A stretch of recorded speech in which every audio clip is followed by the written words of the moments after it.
अस्सलामुअलैकुम वरहमतुल्लाहि वबरकातुहू। उम्मीद करता हूँ और दुआ करता हूँ अपने प्यारे प्यारे प्यारे अल्लाह पाक से कि आप सब और आपकी फैमिली एकदम खैरियत से होंगे।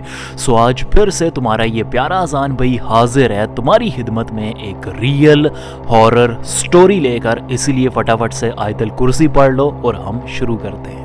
अस्सलामुअलैकुम अजान भाई, मेरा नाम है इमरान। एक मर्तबा मैं और मेरा दोस्त बिलाल, हम दोनों अपने दोस्त हुरैरा की शादी के लिए उसके गांव जा रहे थे। सफ़र 7 घंटे का था और मुझे आज भी बहुत ही अच्छे से याद है कि उस दिन हमें काम से लेट छुट्टी हुई थी। दरअसल मैं और मेरा दोस्त बिलाल, हम दोनों एक प्राइवेट कंपनी में जॉब करते हैं जहां पर जो छुट्टी का टाइम है वो इतना फिक्स नहीं है। कभी काम ज़्यादा होता है तो लेट छुट्टी होती है, कभी काम थोड़ा होता है तो जल्दी छुट्टी हो जाती है। खैर, उस एक मनहूस दिन काम बहुत ही ज़्यादा था और हमें लेट छुट्टी हुई थी, इसीलिए हम रात को सफ़र करने लगे। गुस्से और थकान के बीच मैं अपने दोस्त से कहने लगा, क्या यार, आज के दिन ही हमें निकलना था, सुबह चले जाते, इतनी थकावट हो रखी है, मेरी नींद भी नहीं पूरी हुई, मैं कल से भी नहीं सोया। और मेरा दोस्त बिलाल हंसकर कहने लगा अरे यार, टेंशन क्यों लेता है, खैर है, सफ़र यूं गुजर जाएगा चुटकियों में, बस तू ज़रा ध्यान से गाड़ी चलाना, क्योंकि इस रास्ते पर मैंने बहुत सी खौफनाक कहानियां सुनी हैं। खैर, अब हम दोनों दोस्त इसी तरह से बातें करते हुए, गपशप लगाते हुए इस लंबे सफ़र को काट रहे थे। अचानक जो मेरा दोस्त था बिलाल, उसको नींद आने लगी और वो सो भी गया। अब मैंने रेडियो पे हल्के हल्की आवाज़ में पुराने गाने लगाए हुए थे और जैसे जैसे रास्ता ख़राब होता चला जा रहा था वैसे ही जो रेडियो के सिग्नल थे वो भी कमज़ोर होने लगे। तो गाड़ी में जो म्यूज़िक था वो कभी बंद होता, कभी चलता, कभी बंद होता, कभी चलता, तो मैंने उसे बंद ही कर दिया था। दरअसल इस पॉइंट पे हम एक कच्चे रास्ते पर आ गए थे जो कुछ फासले की दूरी पे जाके आगे हाईवे से मिलता था। ये जो कच्चा रास्ता था वो जंगल में से होकर जाता था, इसीलिए यहाँ पर नेटवर्क और सिग्नल का मसला भी रहता था। अब मैं आराम सुकून से ड्राइव कर रहा हूँ और फिर वो होता है जिसका हर इंसान को डर लगता है कि यहां पर ये नहीं होना चाहिए। जंगल के बीचों बीच मेरी गाड़ी खराब होना शुरू हो जाती है।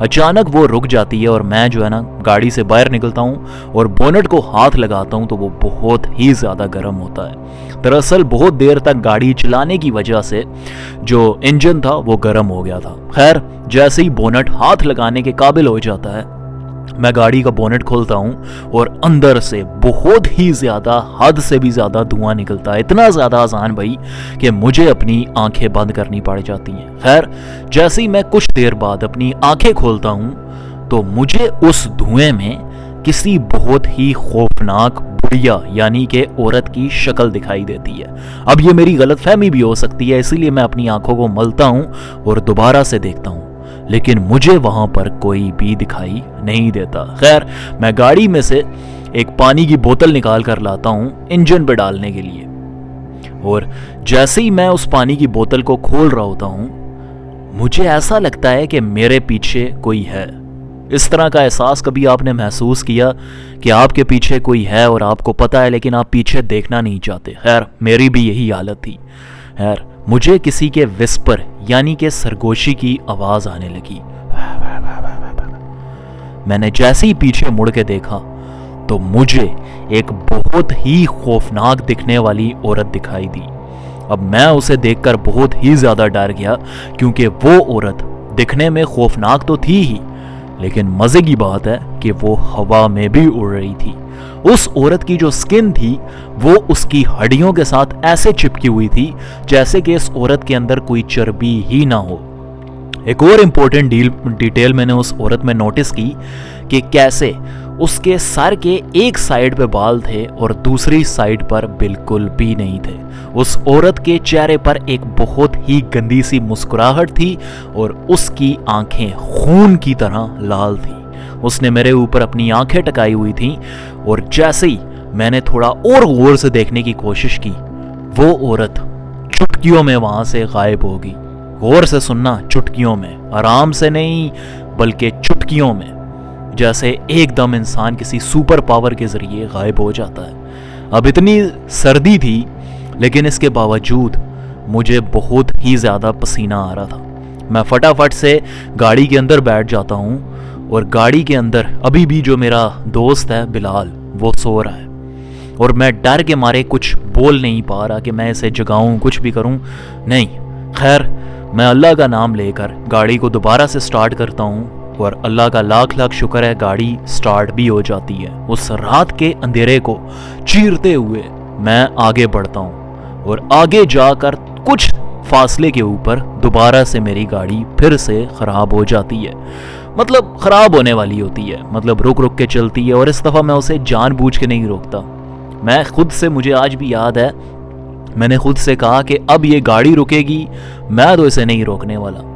तो मैं इसको बढ़ाता जाता हूँ, जितना आगे लेकर जा सकता था लेकर मैं गया। अब मैं जैसे तैसे करके गाड़ी को आगे बढ़ा रहा हूँ, लेकिन मुझे थोड़े से डिस्टेंस पर कोई दिखाई देता है। एट दिस पॉइंट मैं उसको बना नहीं पाता कुछ कि ये कौन है, कोई पेड़ है, झाड़ी है, कोई डंडा है या फिर कोई इंसान है। लेकिन जैसे जैसे गाड़ी आगे बढ़ती है मुझे दोबारा से वही औरत दिखाई देती है जिसको अभी मैंने पीछे देखा था।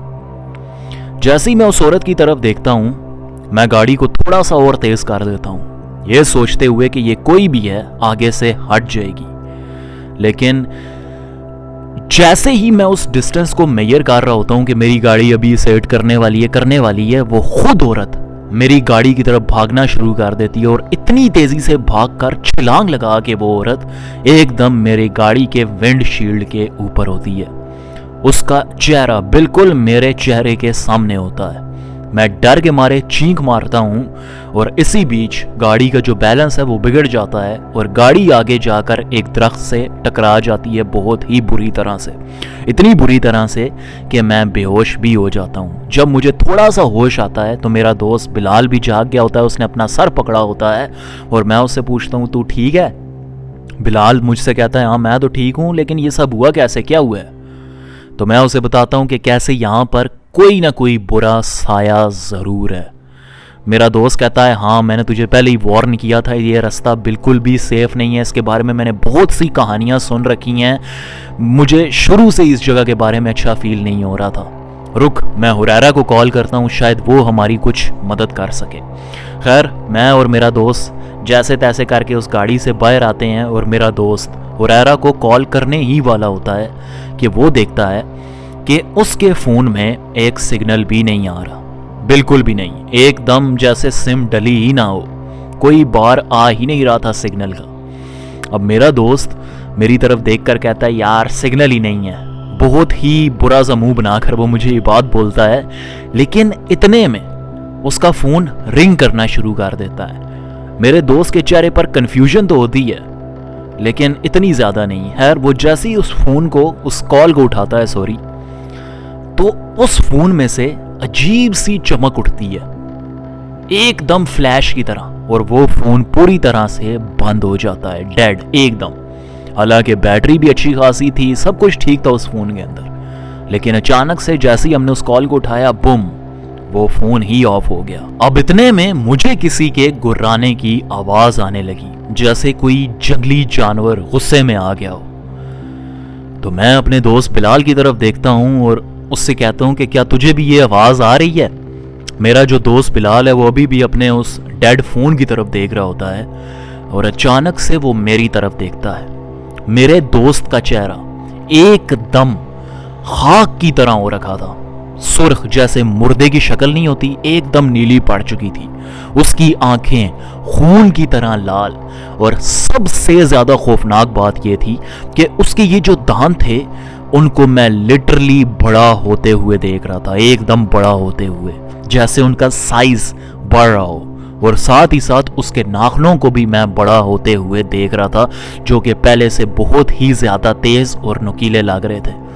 और वो कोई और नहीं बल्कि मेरा दोस्त बिलाल ही गुर्रा रहा था। मैं अपने दोस्त से कहने लगा, बिलाल ठीक तो है तुझे, ये क्या हो रहा है, ये क्या हो रहा है?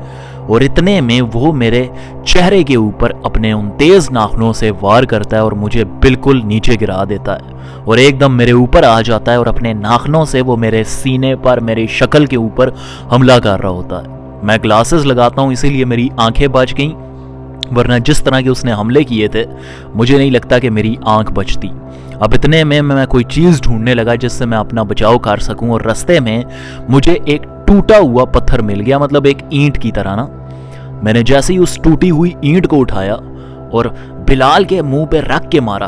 पहले तो एक स्क्रैच की तरह उसके चेहरे के ऊपर लगा, लेकिन दूसरा तीसरे शॉट पे मैंने उसे नीचे गिरा दिया और मैं अपनी उस गाड़ी की तरफ भागने लगा। मैं फटाफट गाड़ी के अंदर बैठ गया, मैंने गाड़ी को लॉक कर दिया और अब मैं इंतजार करने लगा कि अब क्या होगा।